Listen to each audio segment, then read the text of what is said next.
Hello everyone! Gusto ko lamang po ulit sa inyo i-share yung maglola po ay araw-araw. Ayan, yung lola niya lagi every morning. Daniel, may pagtulak pa talaga. Labas si Daniel, maglalaro.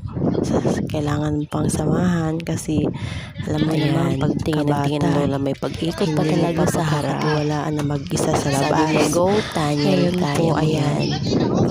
Inaalalayan po siya ng lola. Daniel, go! Padyak ka na, padyak daw, padyak. Ganyan o. Kasi hindi alam ni Daniel kung paano mag-bike.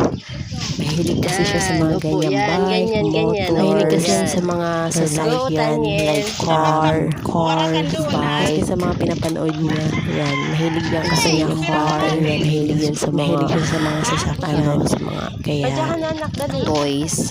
Ikaw, padyak. Maski sa ayan, ayan, tinulungan na namin siya, hindi niya kasi alam kasama. Yun lamang po, kulit, malikot na bibong bata ang aming mahal na Daniel.